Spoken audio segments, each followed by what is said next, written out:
Hey everybody, this is Jim at FreeChartVideos.com using time-honored techniques to understand modern markets.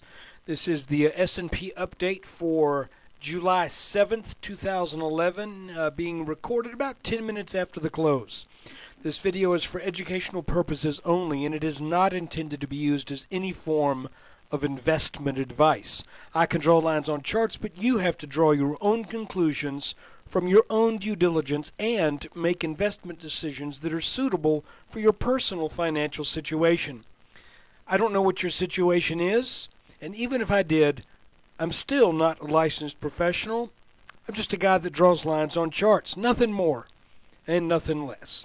Let's take a look.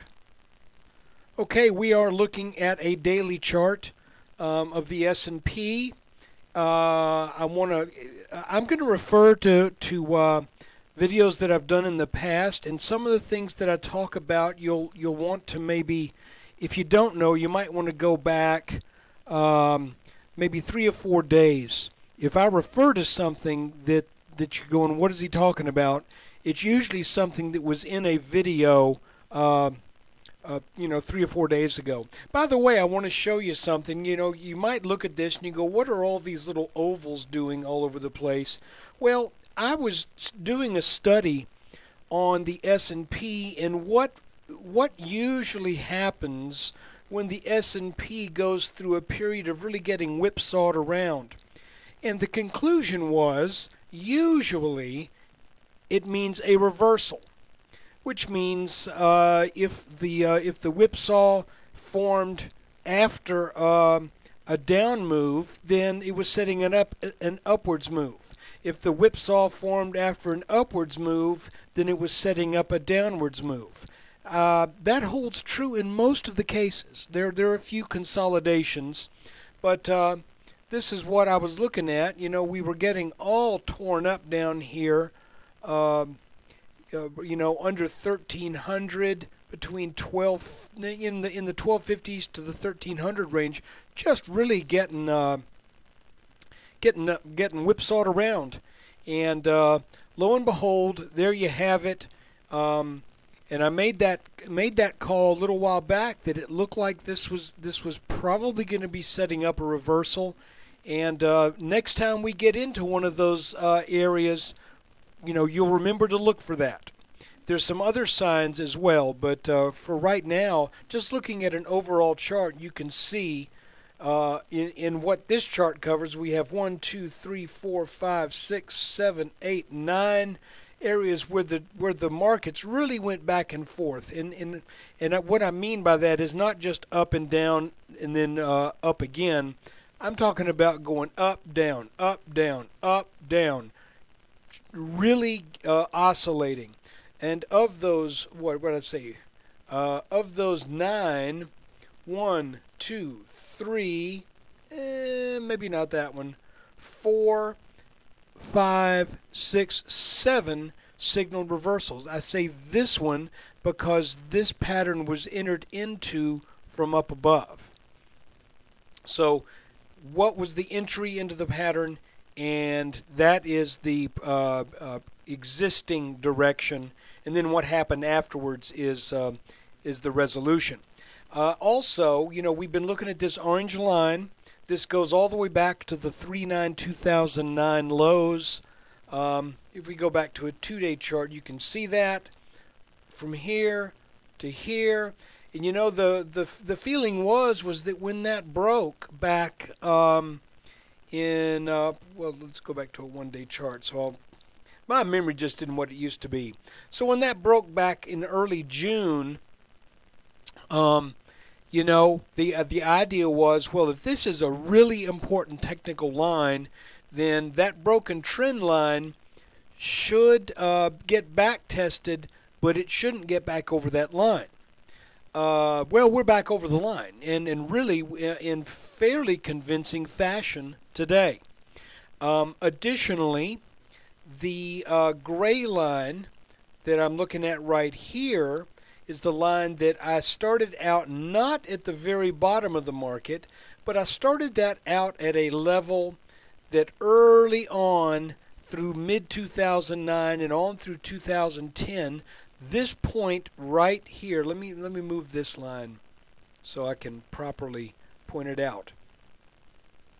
Starting right here over 700, actually probably around 740 in the S&P back in the middle of March, that starting point always worked better for the channels that we were running in after we made the bottom of the market back in 309. So, how did I come back to this? Well, when we bounced really well last week, I started at that level, drew it back under the right shoulder of this little inverse pattern, almost got the head here of that same pattern, and lo and behold, that went right back to that exact same starting point that worked well for analyzing the channels as we came out of that bottom. Those channels are not on this chart. They were very steep, and then they kind of flattened out a bit. So right now, guys, I'm really thinking that this gray line is the one to watch from here on out. That this orange one, the market moved back on top of that. It kind of played around with it for a couple days, but today really moved up with a vengeance. Now, this is what I'm looking at, and I don't want to be too bold here because we got to watch this day by day. But with this move that we got today, and with that little straight line consolidation right here, I'm thinking it's a pretty safe bet that this market is going to go up and retest those highs around 1370. I just think that is what was that high exactly? Just so I won't be guessing. Yeah, right around 1370, a little bit higher. And here's the deal. This is not a perfect pattern here, but I'm going to move this line right here, make that kind of almost parallel. And I tell you what it sort of looks like to me. It sort of looks like this is some type of a rectangular consolidation. You can't call it a double bottom because it's not happening at a bottom, but I think we analyze it as if it were a double bottom instead of this inverted head and shoulders. You remember when we had this pattern right here, I was thinking that we were going to get up to 14 and a quarter, 14.30, and then we got over this line, over the neckline, but really got slammed back hard on the reemergence of the issues with the euro and Greece, etc.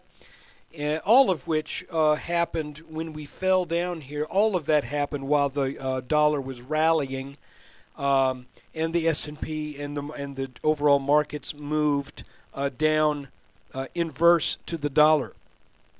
So what I'm thinking is, if we get over this line, if we go up and retest that 1370 and change, and we get over that line, then I am looking at this whole thing right here from February through till whenever, if ever, we get over this 1370 line.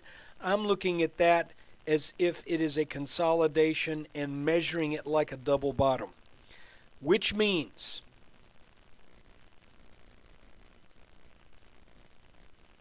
and again, this is very, very preliminary. I'm going to measure it from that purple line. And since that's kind of a straight horizontal line, what that means is I think we need to put that 1440 back on the radar. It's contingent upon getting over this line. But you know, when I see this dip, this rally, another dip, and then getting over that line, that just, and also we're over this blue line right here. If we look upon this as a bull flag, sort of, we're over that. We've not back tested it yet. So we got a few things to be concerned with still, but this, I think this move that we just had here today tells me we are over this orange line. If this line does have any technical significance really to it, it should offer some support. This line should be strong support should we ever come back down and maybe retest this line right here, which is a distinct possibility. But if this is a double kind of a double bottom consolidation, call it a rectangle, whatever you want to, then this neckline may also give us very strong support at this point.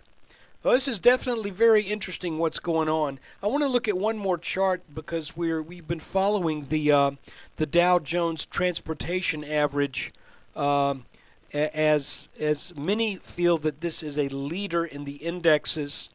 And I want to take a look at that because there's some pretty interesting things going on with that. So we're going to look at the Dow Jones Transportation, and then we're going to look at the Russell real briefly. Okay, here's your Dow Jones Transportation, or they call it the Dow Jones 20. Call it whatever you want to. The Transport Average, Transportation Index, you name it. Whatever you want to call it, that's what it is. And what I want you to see is that this has made a new high, an obvious new high, and by a decent margin to boot. So let's see if this follows through tomorrow. You can see that since last September or so, the Dow Transportation Average has sort of stayed in a series of lines that run at about the same pitch. And so what I'm thinking is potentially that the move that we're getting ready to, that we're seeing right now may take us up to a date with this line right here. So I'm going to make this red just so it stands out. And since we've made this bottom right here, I'm going to move this line here. Let's see if the Dow Jones Transportation Average starts to heads on up to this red line and then maybe comes back to this line at some point in the future. That would be sort of true to form. So anyway, that's the Dow Jones Transportation Average. Now let's look at the Russell. All right, here's your Russell 2000 index. This black line right here is the all-time high that was actually set back in, May? I guess, yeah. Made a little head and shoulders here, and then that broke down. Again, if we draw this line back to not the very bottom of the panic bottom here, but roughly to the same level as the November low of 2008, you can see that the Russell sort of looks like it's been in a channel as well. It started out eventually getting into a channel that was running between this line and this line, and then when that broke down, it came back and back tested, and it looks like now it is simply, imagine yourself on the freeway and you're in the left lane. You just change lanes. You're still staying between your lines, okay, because here you got 1, 2, 3, 4, 5 touches here. Then the flash crash took it down, and then it started to come back with the same pitch, the same amount of buying power, just shifted over. Additionally, the Russell had an inverse head and shoulders pattern right here, left shoulder, head, right shoulder, and this made a perfect back test on that, which I think is not coincidence. I think that's very interesting. Now, I want to show you something with the Russell that somebody pointed out to me, and I don't want to get too crazy about this, but it is worth noting, and that is this whole thing sort of has a head and shoulders, inverted head and shoulders shape to it. Does that mean that the Russell is going to be just rallying on for a number of years, and eventually we're going to get up to around 1,600 or so in this index? I don't know, but it certainly is worth noting to where if the Russell seems to just, what's a good way to put it? If it seems like it's just got so much staying power it almost doesn't make sense, then I think maybe you look at this pattern and you start to see if maybe that actually applies. The other thing I want to show you is looking at let's make it a 4-hour chart here. Excuse me. Gonna move this line. We were, looking at a possible formation of a head and shoulders forming. That still is a possibility. But if the Russell gets over this head level right here, which is at that all-time high, then I think it's setting up to go and rally on into the mid-900s eventually. Which, again, it's got to get over this line in order to do that. Obviously, that's kind of, that goes without saying. But let's see what happens. This would make this whole thing here something of a consolidation pattern that I don't know exactly what you would call it, frankly. You did have this little head and shoulders here at the top of it, and that did fulfill what it needed to do by taking it down to this level. But very interesting what's going on in the markets right now. This is the line to watch. If you get over that, then I think this son of a gun is going to keep rallying on up into the 900s. If it bounces off here, then I would look for some support at this blue line, more support at this purple line. But we'll talk about that if and when we get there. So look, I appreciate you watching this video, and when you get a chance, please stop by freechartvideos.com. I need your web traffic. I need your occasional support, even financially. If you want to make a donation, you get a video of the week if you do that. The last ones have done very well. Obviously, the markets have been in pretty good shape here, but I think that I did one about 3 weeks ago on 6 stocks, all of which are up. I think in aggregate probably about 12 to 14% since then. And then 2 weeks ago I did one on the semiconductor index. That is up about, if you took advantage of the 3X ETF SOXL, that's up 20%, while the index is up about 6 or 7. And then finally, I did a piece on 3 stocks: Glue Mobile, MCore, and CGR, Claude Resources. Claude Resources was up 10% today. Glue was up big, but gave up the gains late in the day. And MCore was also up. So far these have been doing pretty well. And I will have another video of that, of something of that nature for this weekend. So look, take care. I appreciate you watching. Look for another video tomorrow.